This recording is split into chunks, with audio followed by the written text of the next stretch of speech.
Naway sumainyong lahat. At sumayin Mga kapatid, tayo ngayon ay nagdiriwang sa lingkong ito ng dalawang bagay. Una, dakilang kapistahan ng katawan ng dugo ng ating Panginoong Jesucristo. At pangalawa, ang ating anibersaryo, ika-18 anibersaryo bilang community dito sa Roma. Sa mga pagkakataon, kumilos tayo laban sa pagmamahal. Sa mga pagkakataon, wala sa ating mga kamay ang pananakit sa ating kapwa.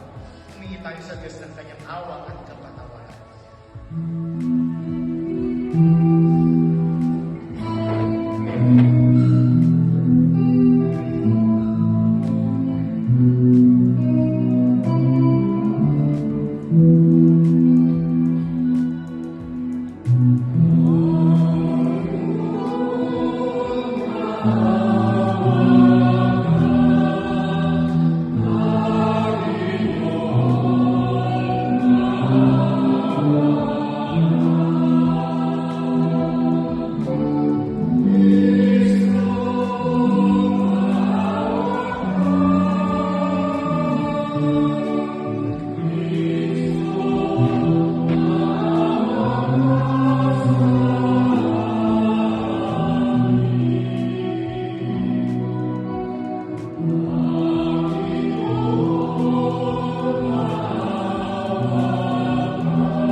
Patawarin tayo sa ating mga kasalanan at patnubayan tayo sa buhay na walang hanggan.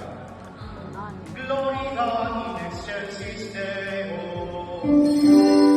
Paano niya kayo pinagnubayan sa ilan sa loob ng 40 taon? Kung susunduin ninyo siya, tinuturuan niya kayong magpakumbaba, ginutom niya kayo bago binigyan ng mana. Isang pagkain hindi ninyo kilala, ninang inyong mga ninuno. Ginawa niyo ito upang ipakilala sa inyo na ang taong hindi lamang nabubuhay sa pagkain, kundi sa salita naman ng Panginoon. Huwag ninyong kalimutan ang Panginoon na nagpalaya sa inyo mula sa pagkaalipin ng bansang Ehipto.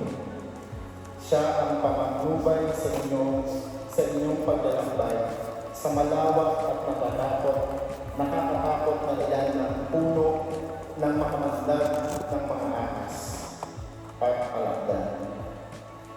Nang wala kayong mainom, nagpabukal siya ng tubig mula sa isang malaking bato.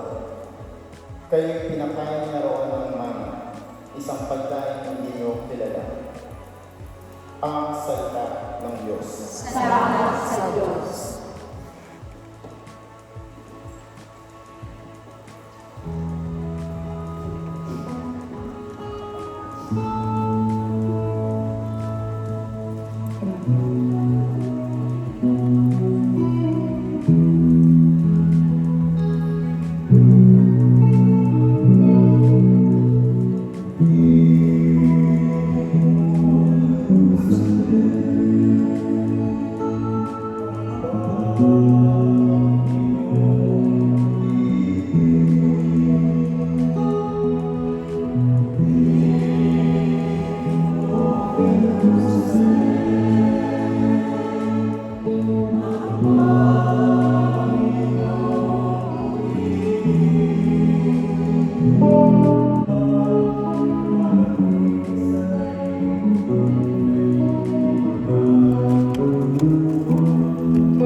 kanyang simbahan.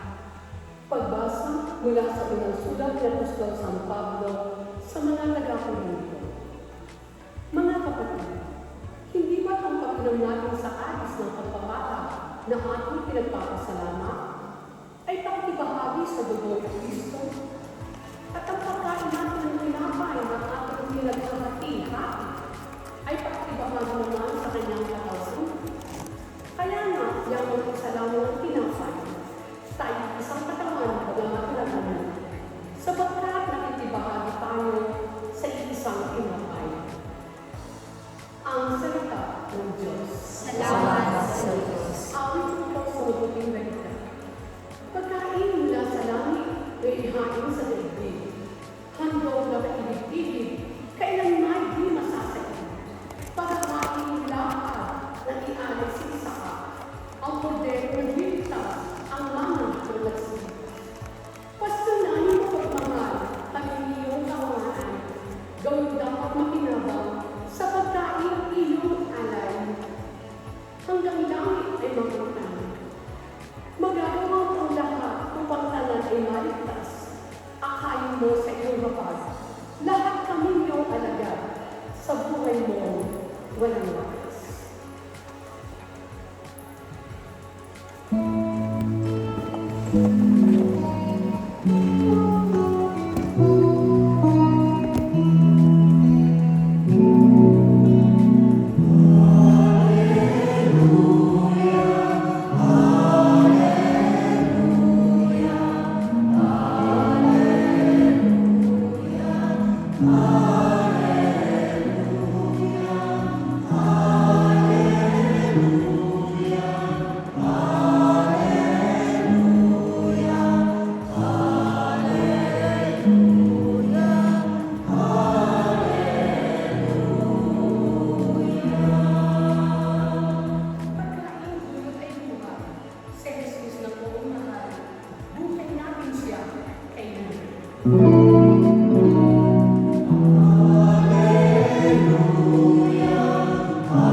Sumainyo ang Panginoon. At sumainyo. Balita ng Panginoon ayon kay San Juan. Papuri sa iyo, Panginoon. Noong panahon iyon, sinabi ni Jesus sa mga tao, "Ako ang pagkain ng bibigay buhay na bumaba mula sa langit. Mabubuhay magpakilanman ng sino mang kumain nito. At ang pagkain ng ibibigay ko sa ikabubuhay ng sanlibutan ay ang aking laman." Dahil dito'y nagtatalo ang mga Hudyo, paano maibibigay sa atin ng tao ito ang kanyang laman upang kanin natin? Tanong nila. Kaya sinabi ni Jesus, "Tandaan ninyo, malibang kanin ninyo ang laman ng anak ng tao at inumin ang kanyang dugo, hindi kayo magkakaroon ng buhay. Ang kumakain ng aking laman at umiinom ng aking dugo ay may buhay na walang hanggan at muli ko siyang bubuhay sa huling araw. Sapagkat ang aking laman ay tunay na pagkain at ang aking dugo ay tunay na inumin. Ang kumakain ng aking laman at umiinom ng aking dugo ay nananahan sa akin at ako sa kanya. Buhay ang amang nagsugo sa akin at ako'y nabubuhay dahil sa kanya. Gayon din naman ang sino mang kumain sa akin ay mabubuhay dahil sa akin. Ito ang pagkain bumaba mula sa langit. Ang kumakain ko'y mabubuhay panalangin ng inyong mga magulang sa ilang, namatay sila, bagamat tumanin.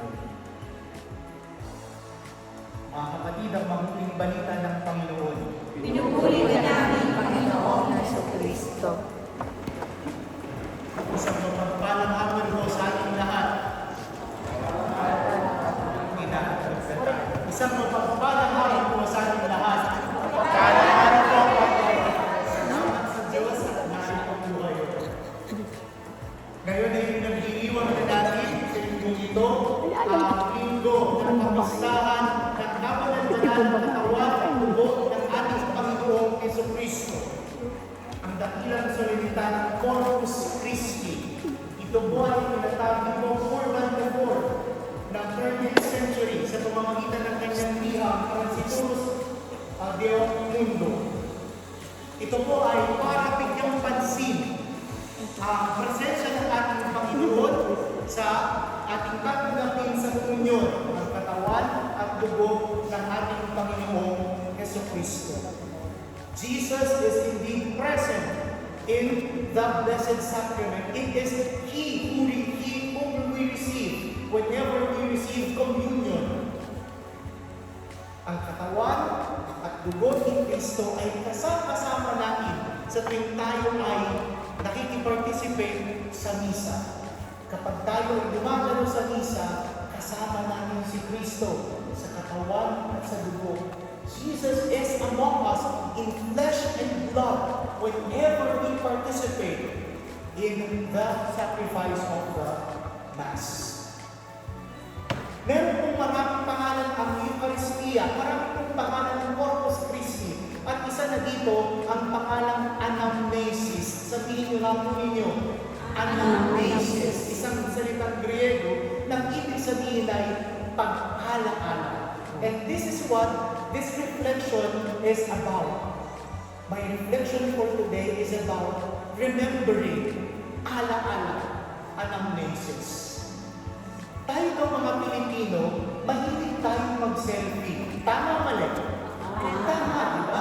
Kanina lang. Sa tuwing tayo ay aalis, bago tayo lumabas, selfie. Di ba? Pag tayo magkakasama, groupie. Bakit? Kasi gusto natin, makita ang sarili natin. Pero hindi lang yun. Kapag tayo magkakasama, mahilig tayo kumuha ng pictures. Bakit ba tayo mahilig kumuha ng pictures? Souvenirs.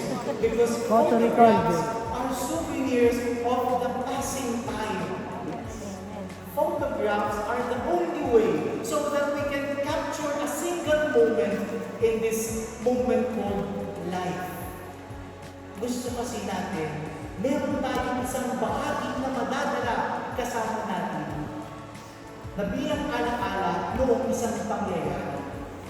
Mahilig tayo sa souvenirs. Yung iba nga sa atin, pag pumunta sa mga hotel, yung mga tuwalya,